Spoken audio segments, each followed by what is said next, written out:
বিরতির পর স্বাগত। আবারও এক যুবকের মৃতদেহ উদ্ধার হয়েছে। নাম মিঠুন সরকার, বয়স 26 বছর। জানা গেছে সে ভাড়া বাড়িতেই থাকতো, কিন্তু হঠাৎই তার মৃতদেহ আজ উদ্ধার হয়েছে প্রতাপগড় স্টিল ব্রিজ সংলগ্ন এলাকায়। আত্মহত্যা নাকি পরিকল্পিত খুন, রহস্য কিন্তু অবশ্যই রয়েছে।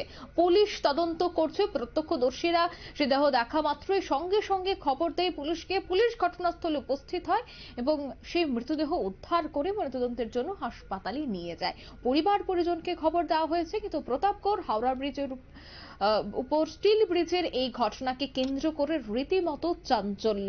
কিভাবে সেই ব্যক্তির মৃত্যু, রহস্যের দানা বাঁধছে। প্রতাপগড় স্টিল ব্রিজ এলাকাবাসীরা কি বলছেন এই ঘটনাকে কেন্দ্র করে, শোনাবো।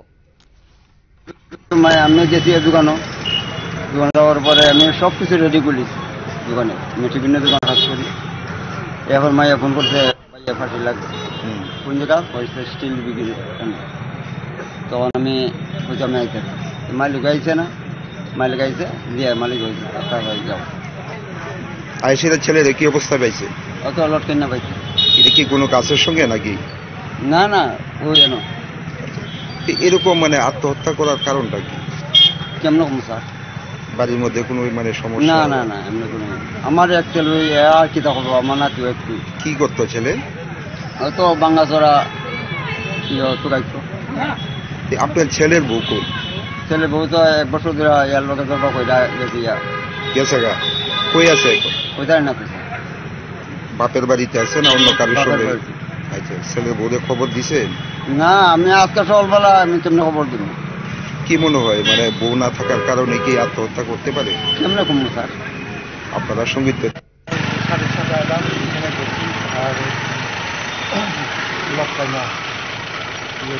প্রাথমিক তদন্তে কি মনে হয়েছে, মানে কি কারণে আত্মহত্যা করছে? বা প্রাথমিক যে তদন্ত তারা বাবারে জিজ্ঞেসলাম, সকালে এর মার কাছে 200 টাকা নিয়ে এসেছিল। এরপরে তারা পুরোপুরি এখন মৃতদেহটি আপনারা মানে কোন জায়গাতে নিয়ে যাবেন? মৃত যুবকের নাম মানে নামটা কি? মিঠুন সরকার। বয়সটা কত? বয়স 28। বাড়ি কোন জায়গায়? বাড়ি লালকিলা, ওয়াই, রামচন্দ্র। আপনারা শুনলেন পুলিশ আধিকারিক এবং মৃত যুবকের পরিবার পরিজনদের বক্তব্য। ইতিমধ্যেই জানা গেছে যে তার দেহ উদ্ধার হয়েছে ঝুলন্ত অবস্থায়, কিন্তু কি কারণ রয়েছে তার এই মৃত্যুর, আত্মহত্যা নাকি খুন, সমস্তটা বিষয় কিন্তু নিয়ে এবার পুলিশ তদন্ত করছে। পরিবার পরিজনরা বলছেন মানসিকভাবেও সে অসুস্থ ছিল না, তবে কি কারণেই তার এই মৃত্যু পরিবার পরিজনরাও কিন্তু এখনো পর্যন্ত বুঝে উঠতে পারছে না। তাই আরো কিছুটা সময় অপেক্ষা করতে হবে। পুলিশি তদন্তের পর হয়তোবা গোটা বিষয়টি আরো পরিষ্কার হয়ে যাবে। নিয়ে নিচে ছোট্ট একটি বিজ্ঞাপন বিরতি, সঙ্গে থাকুন।